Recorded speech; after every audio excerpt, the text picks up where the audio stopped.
Hey all, Glenn Kirshner here. So friends, Donald Trump has been ordering deadly strikes on Venezuelans in international waters, claiming that they are suspected drug runners. These killings are illegal. These killings are murder. I recently sat down for an extended conversation with Dan Maurer. Dan is a former Army JAG officer. He retired from the Army JAG Corps as a lieutenant colonel. Dan is a constitutional law professor who has taught military law, criminal law, constitutional law, including at West Point, at the Army's JAG School, the Judge Advocate General's School, which is on the campus of the University of Virginia in Charlottesville. And Dan currently teaches law at Ohio Northern University's Pettit College of Law. Dan and I sat down to discuss essentially three topics.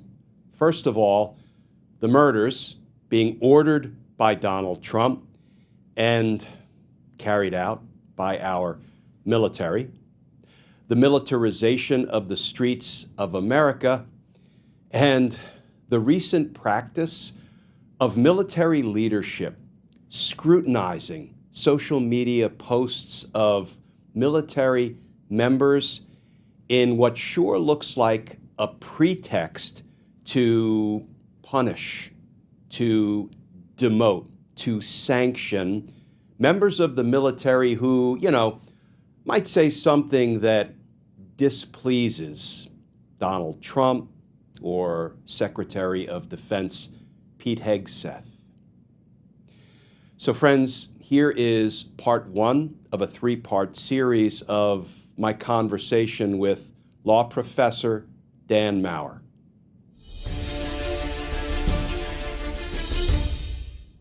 All right, friends, welcome to another edition of Justice Matters One-on-One. I'm really excited to talk to today's guest because with so much sort of going on that involves our military in one form or another, whether it's the militarization of the streets of America, whether it's the military attacking, suspected drug smugglers in international waters and killing them. We'll talk about whether that is murder or something else. And now we have something new to talk about because we are hearing that in the aftermath of the murder of Charlie Kirk, military leadership is scrutinizing social media posts of military members. And there have already been accounts in the public reporting of some military members being punished, being sanctioned, being removed from their positions, whether temporarily or otherwise. So I want to kind of take on those three topics with today's guest, who really is an expert in things like military operations when it comes to the law of war, when it comes to what kind of conduct is permissible and prohibited. We may talk about things like the duty to obey lawful orders, but the obligation to disobey patently unlawful orders, and perhaps why that distinction is not always quite so clear-cut. But today's guest is Dan Maurer, and Dan, he first of all was an Army JAG. He served a full career and retired from the Army JAG Corps as a lieutenant colonel. He's an associate professor at Ohio University's School of Law. He has taught, and he may still teach, at the Army's JAG School, the Judge Advocate General's School, which is on the campus of UVA. I will tell you, Dan, I am a proud member of the 115th Fighting Basic Course at the JAG School back in the 80s. He has been an assistant professor at West Point, teaching constitutional law and criminal law. We actually have some assignments in common because I served at the U.S. Army Legal Services Agency Government Appellate Division. I know that's a mouthful. Dan served there as well. That's where Army JAGs do the work in the appellate courts. When a soldier is convicted at court-martial and appeals his or her conviction, we were the lawyers who would appear on behalf of the government and defend the convictions. So with that, I know there's much more to your background, but with that brief introduction, Dan, welcome to Justice Matters One-on-One, and we're thrilled to have you here today. Thanks, Glenn. I'm really glad to be here too. So let's start with what we were going to originally discuss when you and I first started communicating a couple of weeks ago. And it was because when, I saw that the military had engaged in strikes in what I believe to be international waters on what was described as boats containing Venezuelan gang members and drug smugglers. I'm not an expert on the rule of law. I do consider myself an expert on the law surrounding homicide because for 22 of my 30 years as a federal prosecutor, I did murder cases in the courts of Washington, D.C. And my gut reaction when I saw the reporting, Dan, is this looks a lot like murder, a criminal homicide.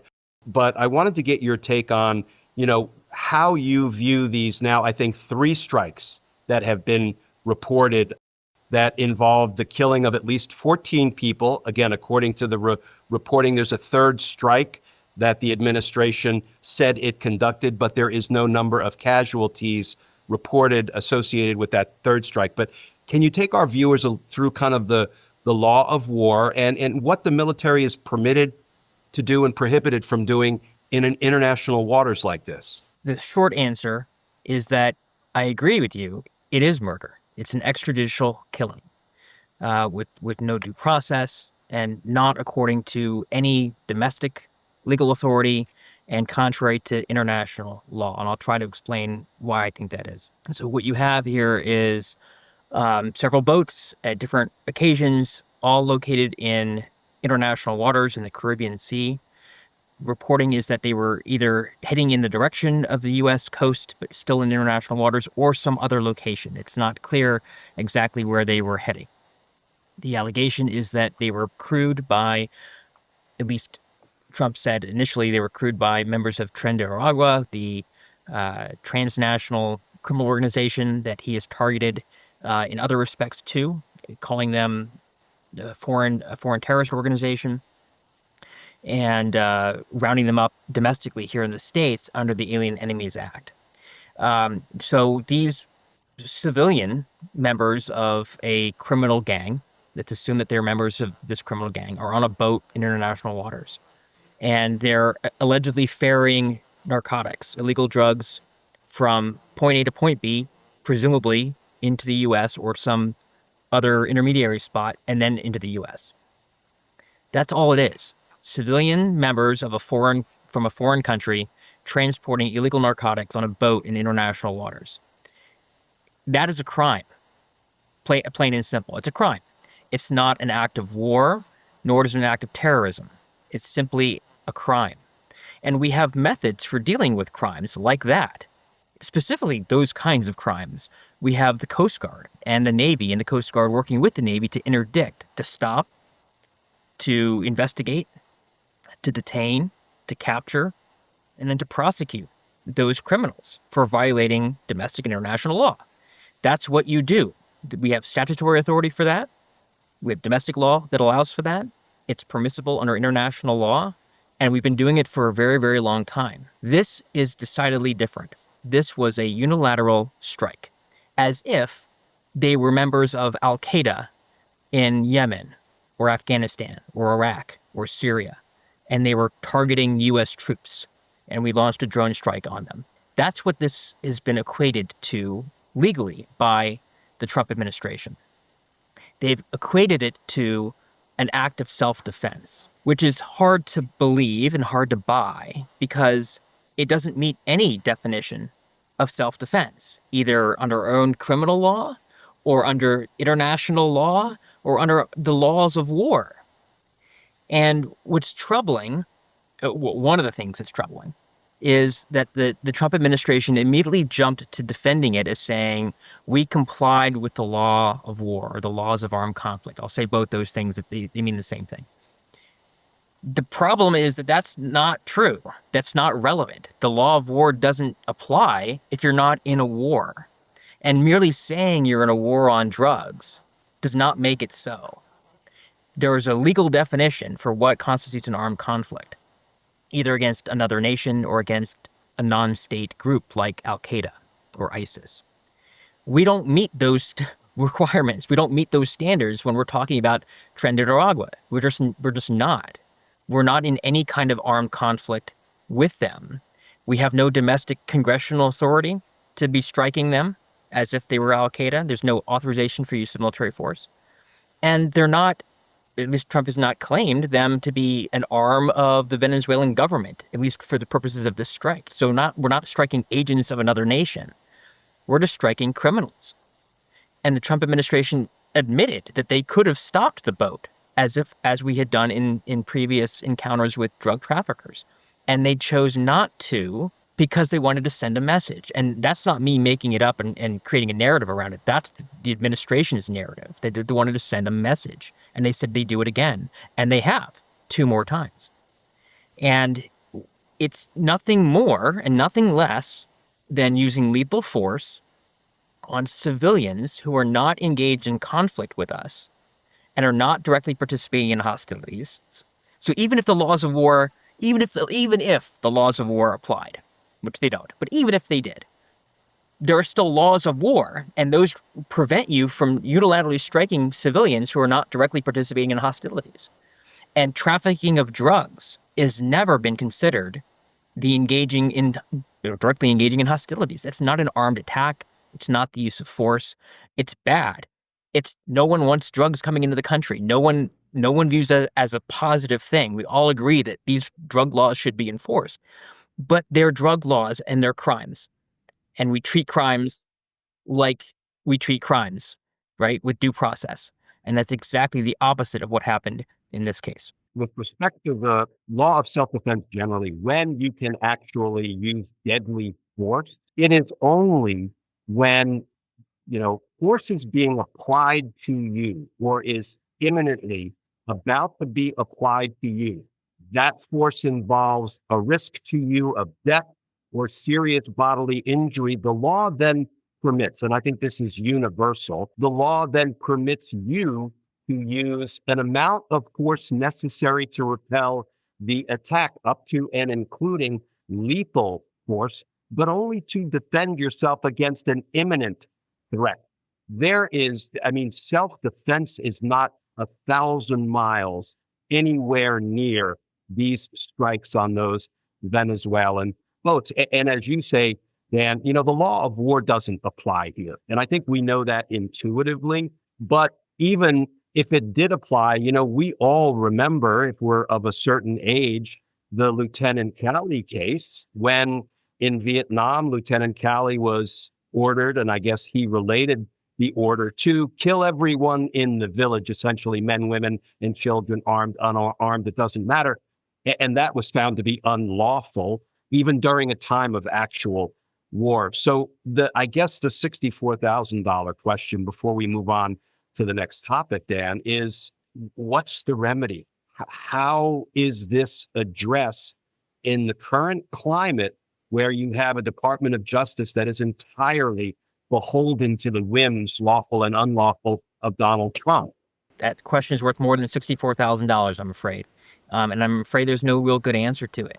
Because, one, let's start at the top, the president has immunity, criminal immunity from prosecution for what is arguably an official act, quote unquote, an official act. The Supreme Court ruled in a case last year that the a former president, enjoys immunity for making presidential decisions in his official capacity, even if those might break a law. So we know he's not going to get prosecuted for this.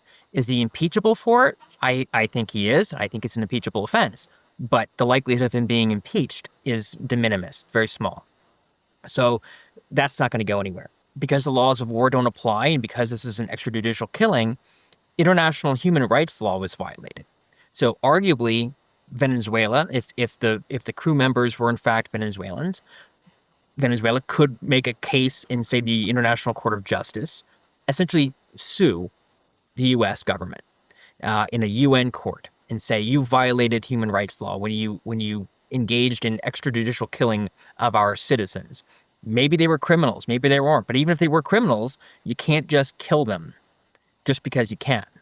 So there's a claim that you might find the U.S. being a defendant in an international court tribunal of sorts. But that's where the U.S. is on the hook, not an individual person in government is on the hook.